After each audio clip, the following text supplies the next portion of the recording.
जय श्री कृष्णा। राधे राधे। आज हम बात करेंगे आषाढ़ मास के कृष्ण पक्ष की एकादशी के बारे में। इसका क्या विधान है, क्या कथा है और क्या इसका महात्म्य है। तो आइए जानते हैं इसकी कथा के बारे में। एक बार धर्मराज युधिष्ठिर जी ने भगवान श्री कृष्ण से कहा, हे माधव, कृपा करके मुझे आषाढ़ मास के कृष्ण पक्ष की एकादशी के महात्म्य, विधि विधान आदि को नाम सहित बतलाइए, जिससे आगे आने वाली पीढ़ियां इस एकादशी के बारे में जानकारियां प्राप्त कर सकेंगी। भगवान श्री कृष्ण जी बोले, हे राजन, आषाढ़ मास के कृष्ण पक्ष की एकादशी का नाम योगिनी एकादशी है। सभी पापों का विनाश करने वाला और इस लोक में सभी सुख और अंत में मोक्ष देने वाला है इस एकादशी का व्रत। इस एकादशी के व्रत से देवताओं के दिए गए श्राप तक से मुक्ति प्राप्त हो जाती है। पुराणों में वर्णित एक कथा मैं आपको सुनाता हूँ, आप उसे ध्यानपूर्वक सुनिए। स्वर्गलोक में इंद्र की अलकापुरी नामक अत्यंत विशाल, भव्य और रमणीय नगरी है। इसमें यक्षों का राजा कुबेर एक भव्य भवन में रहता था। कुबेर प्रबल शिव भक्त था और प्रतिदिन प्रातःकाल शिव जी की पूजा आराधना किया करता था। हेम नामक एक माली प्रतिदिन पूजा के लिए मानसरोवर से फूल लाकर कुबेर के यहाँ पहुँचाया करता था।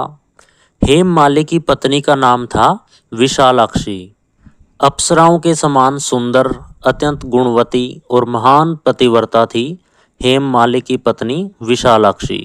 हेम माली अर्धरात्रि में फूल लेने मानसरोवर जाता और सुबह वहां से फूल लाकर राजा कुबेर के यहाँ पहुंचाता। एक दिन वह मानसरोवर से पुष्प तो ले आया, परंतु कामातुर होने के कारण मार्ग में ही अपने घर रुक गया।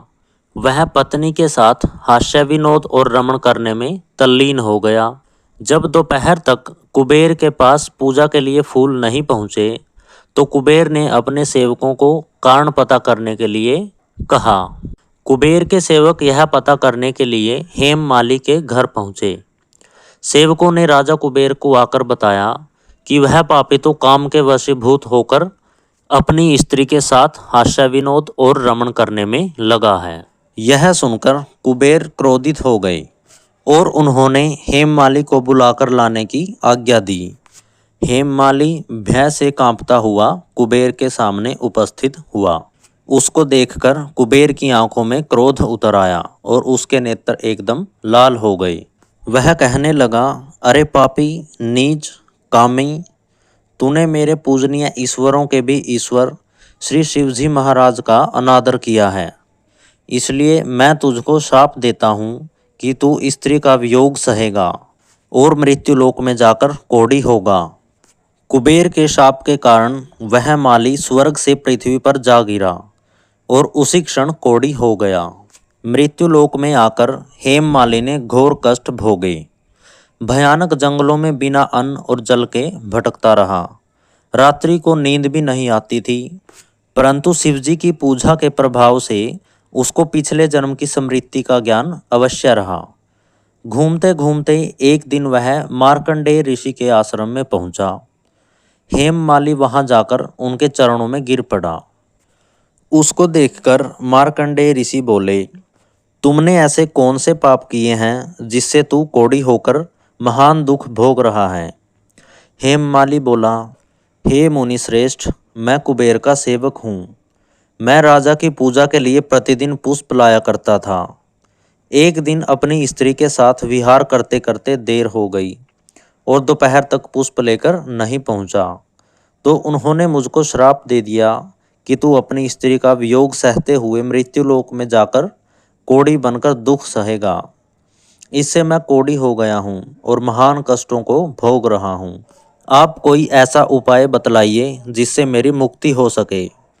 हेममाली की यह व्यथा सुनकर ऋषि बोले, तूने मेरे सामने सत्य वचन कहे हैं, इसलिए मैं तेरे उद्धार के लिए एक व्रत बताता हूँ। यदि तू आषाढ़ मास के कृष्ण पक्ष की योगिनी नामक एकादशी का विधि पूर्वक व्रत करेगा तो तेरे समस्त पाप नष्ट हो जाएंगे। इस पर हेममाली बहुत प्रसन्न हुआ और मुनि के वचनों के अनुसार योगिनी एकादशी का विधिपूर्वक व्रत किया, जिसके प्रभाव से वह फिर से अपने पुराने रूप में आ गया और अलकापुरी पहुंचकर अपनी स्त्री के साथ आनंदपूर्वक रहने लगा। हे राजन, इस योगिनी एकादशी की कथा पढ़ने अथवा सुनने का फल ही 88 सहस्त्र ब्राह्मणों के भोजन कराने के बराबर है। इस एकादशी का व्रत करने से मनुष्य को समस्त पापों से दूर होकर स्वर्ग की प्राप्ति हो जाती है।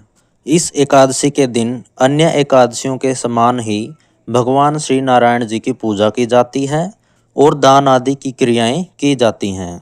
इस एकादशी के व्रत से पहले किसी समय में दिए हुए शाप तक का निवारण हो जाता है और मनुष्य अपने परिवार में सुख शांति से रहता है और अंत में मोक्ष को प्राप्त होकर हरिचरणों में निवास करता है, ऐसा शास्त्रों का कथन है।